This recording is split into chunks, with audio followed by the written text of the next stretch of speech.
निजी सेक्टर में 35 लाख लोगों को मिलेगा रोजगार। 15,000 करोड़ रुपए की अवसंरचना विकास निधि को केंद्रीय कैबिनेट ने दी मंजूरी। मुख्यमंत्री नीतीश कुमार ने कहा, नेपाल से आने वाली बाढ़ को थामने के लिए कमला नदी पर बनेगा बराज। पूर्वी चंपारण जिले में श्रम संसाधन विभाग के सौजन्य से हो रहा है रोजगार मेले का आयोजन।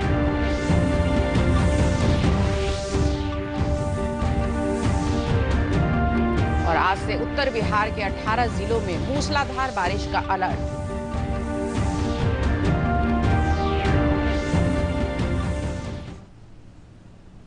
नमस्कार, मैं हूं सीमा सिंह और अब समाचार विस्तार से। प्रधानमंत्री नरेंद्र मोदी की अध्यक्षता में नई दिल्ली में केंद्रीय मंत्रिमंडल की बैठक हुई। इसमें कोरोना वायरस और लॉकडाउन के बाद देश के मौजूदा हालातों पर केंद्र सरकार ने बड़ा फैसला करते हुए 1400 से अधिक सहकारी बैंकों को आरबीआई की निगरानी में लाने का निर्णय लिया है। बैठक के बाद इस संबंध में जानकारी देते हुए सूचना एवं प्रसारण मंत्री प्रकाश जावड़ेकर ने बताया कि इस फैसले से विभिन्न बैंकों के खाताधारक चिंता मुक्त हो सकेंगे। उन्होंने कहा कि बैठक में शिशु ऋणों पर ब्याज की दरों में 2% की छूट देने का भी निर्णय लिया गया है। छूट की यह सीमा 1 जून 2020 से 31 मई 2021 तक रहेगी। इसके अतिरिक्त उत्तर प्रदेश के कुशीनगर से अंतर्राष्ट्रीय उड़ान सेवा की शुरू करने की भी योजना है। Landmark decision, the urban cooperatives and multi-state cooperative banks, which are 1,540 in number and have depositor base of 8.6 crore, and they have saved the deposit saved like 84,000 crore rupees, huge amount. They will get more security because of today's decision. वहीं बैठक के बारे में जानकारी देते हुए केंद्रीय मंत्री गिरिराज सिंह ने कहा कि डेयरी और मीट प्रोसेसिंग सेक्टर के साथ पशु चारा उत्पादन के क्षेत्र में निजी निवेश को प्रोत्साहित करने के लिए सरकार ने कल 15,000 करोड़ रुपए के अवसंरचना विकास निधि को मंजूरी दे दी है।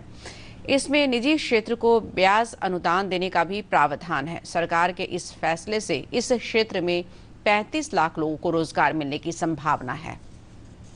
आने वाले दिनों में भारत सरकार 600 मोदी जी के नेतृत्व में 605 जिले को हम ब्रीड इंप्रूवमेंट में रखा है। प्रत्येक जिले में 300 गांव, तो हमारा दूध का रफ्तार भी बढ़ेगा।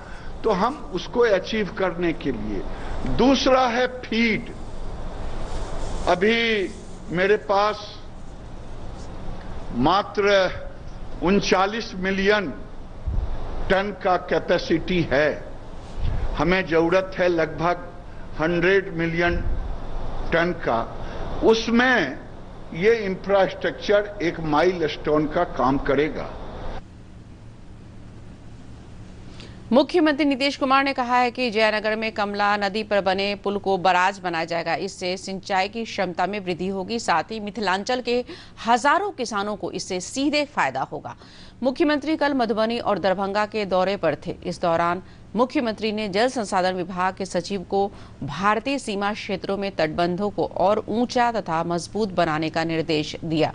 इधर दरभंगा में मुख्यमंत्री ने कहा कि हवाई अड्डा के निर्माण कार्य में तेजी लाई जाएगी। इससे उत्तर बिहार की आर्थिक गतिविधियों में बढ़ोतरी होगी।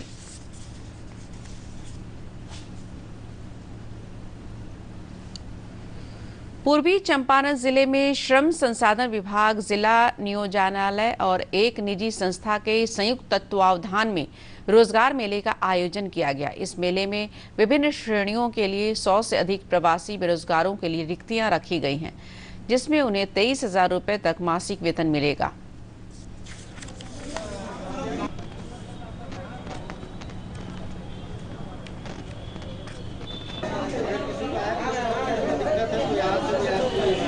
जी, मैं रीभा कुमारी हूँ। सरोतर पुराना घर हुआ मेरा।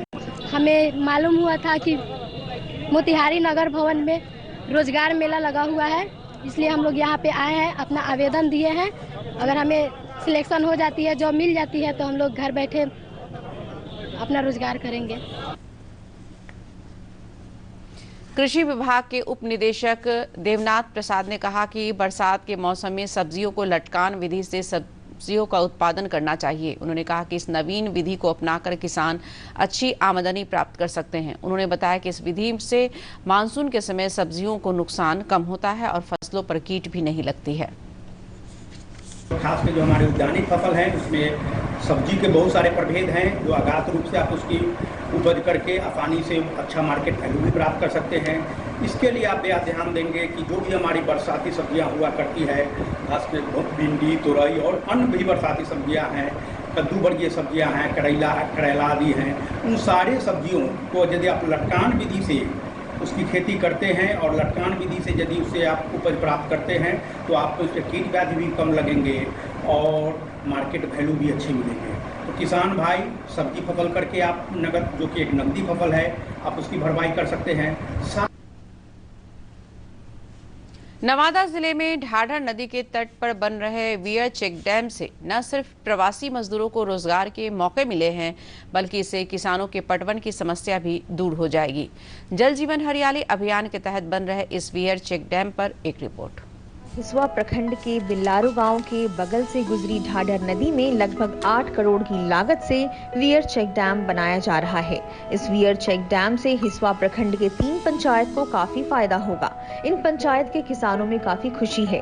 बिल्लारू गांव के किसान पप्पू सिंह कहते हैं कि बरसात में काफी पानी बाढ़ के रूप में नदी में आता है, जो हर बार बर्बाद हो जाता है। वियर चेक डैम बनने के बाद पानी का संग्रह हो सकेगा और वाटर लेयर स्थिर रहेगा। बारिश के बाद भी पटवन में दिक्कत नहीं होगी। गांव भदसेनी के अमित कुमार विश्वास कहते हैं कि भारत सरकार की यह योजना हम किसानों को हर तरह से खुशहाल बना देगी। पटवन किसानों की समस्या थी जो अब दूर हो जा रही है। फायदा है कि पहले तो पानी का माने जो नीचे चल जाता था लेयर, वो रहेगा, सब दिन पानी पीने के लिए मिलेगा और उसके बाद पटवन नहीं हुआ, किसान का भी फायदा है खेती के लिए। वियर चेक डैम बनने से किसानों में काफी खुशी तो है ही, साथ में उन प्रवासी मजदूरों को रोजगार घर पर ही मुहैया हो रहा है। बिल्लारू के कविंद्र कुमार और बबलू कुमार कहते हैं कि चेन्नई में रहकर मजदूरी कर अपनी जीविका चलाते थे। लॉकडाउन होने पर कमाई बंद हो गई। अब जब अपने राज्य में ही उन्हें रोजगार मिल रहा है तो उन्हें बाहर जाने की जरूरत नहीं है। यहाँ पर रोजगार आया है, हम लोग बहुत खुशहाली से काम कर रहे हैं और हम सरकार से वही चाहते हैं कि ऐसा काम हम लोग के गांव में मिले कि हम लोग सब दिन काम अपने शहर गांव में करते रहें। यहाँ पे काम आया हम लोग का, हम लोग यहाँ पे कर रहे हैं, अपना रोटी रोजी खा रहे हैं और परिवार के साथ में जी रहे हैं। और हम लोग चाहते हैं कि अपना गांव में शहर में काम आवे सरकार का, तो मैं यहाँ पे कर सकते हैं। वियर चेक डैम बनाने का कार्य बिहार सरकार की लघु जल सिंचाई विभाग कर रही है। कार्यपालक अभियंता ने बताया कि इस योजना के कार्यरत होने पर 1650 हेक्टेयर भूमि को सिंचित किया जा सकता है। जल जीवन हरियाली के योजना में ये शामिल हो गया और यह काम जो है ये ढाढर नदी पर बन रहा है। क्या बन रहा है ये इसका नाम है, इस योजना का नाम है हादसा बढ़ाना भदसेनी वियर। आकांक्षी जिले में शामिल नवादा में पिछले साल की तुलना में 5 से 6 फीट जल स्तर में वृद्धि दर्ज हुई है। जल संरक्षण के लिए टेक्नोलॉजी पर ध्यान देने से भूगर्भीय पानी की स्थिति में सुधार आया है। नवादा में कई सूक्ष्म सिंचाई परियोजनाएं, कुएं समेत वर्षा जल संचयन संरचना है, जिससे भूजल स्तर में सुधार देखने को मिल रहा है। नवादा से श्याम सुंदर की रिपोर्ट, दूरदर्शन समाचार, पटना। राजधानी पटना के वार्ड नंबर 37 में गांधी मैदान के पास जलापूर्ति योजना का शिलान्यास किया गया। शिलान्यास करते हुए बांकीपुर के विधायक नितिन नवीन ने बताया कि इस योजना से आसपास रहने वाले लोगों को पानी की समस्याओं से निदान मिलेगा।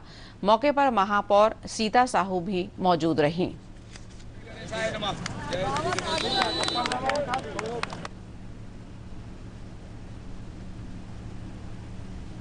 करीब 10,000 परिवारों को लाभ मिलने जा रहा है। वार्ड नंबर 37, 28, 39 और 38 इन 4 वार्डों को इस क्षेत्र के लोगों को पानी मिलेगा और 2 बड़ी योजनाएं हैं। दोनों योजनाओं का लाभ घर घर तक नल जल पहुँचाने में जो सरकार की योजना रही है उसका लाभ हम लोग पहुँचा पाएंगे।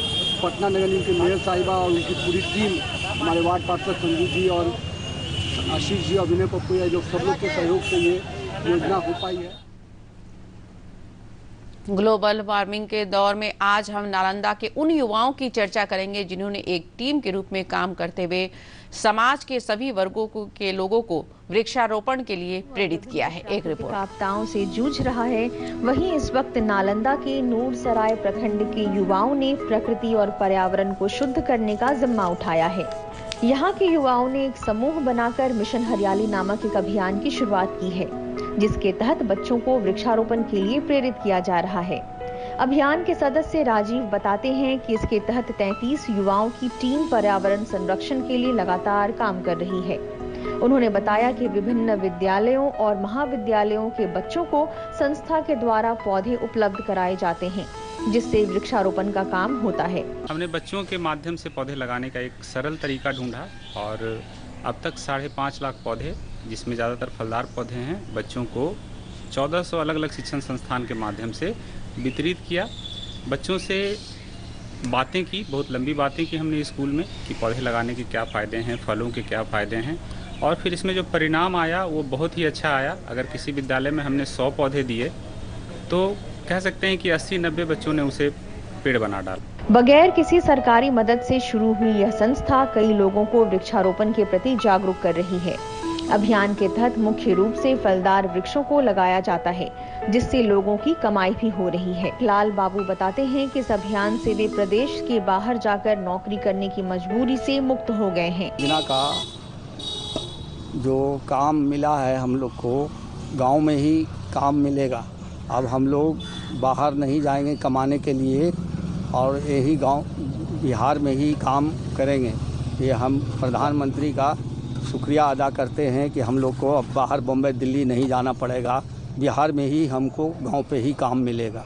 योजना के लिए काम कर रहे एक अन्य सदस्य विनय प्रकाश बताते हैं कि संस्था की तरफ से उपलब्ध कराए गए पौधों को लोग निजी जमीन पर भी लगा रहे हैं, जो उनके लिए कमाई का जरिया बनता जा रहा है। उन्होंने बताया कि इस अभियान से प्रेरित होकर कई लोग उनकी लगातार मदद कर रहे हैं।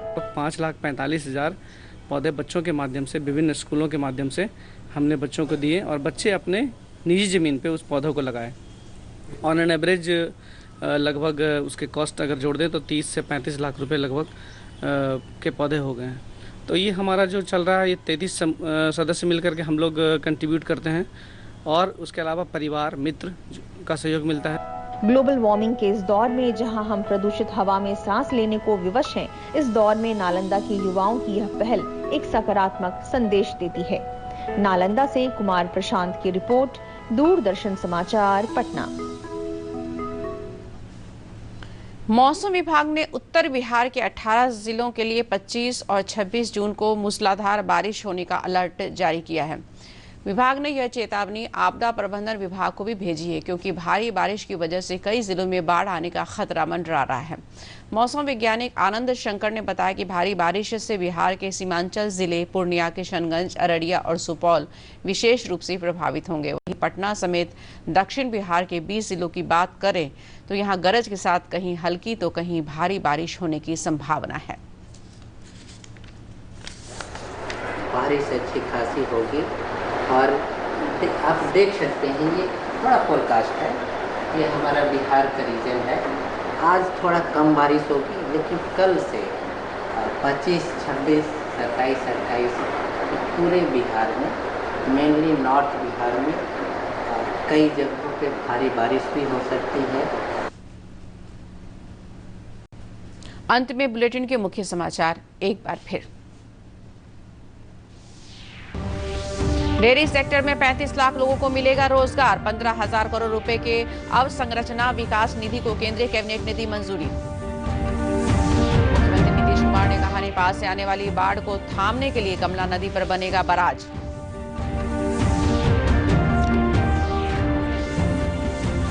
पूर्वी चंपारण जिले में श्रम संसाधन विभाग के सौजन्य से हो रहा है रोजगार मेले का आयोजन।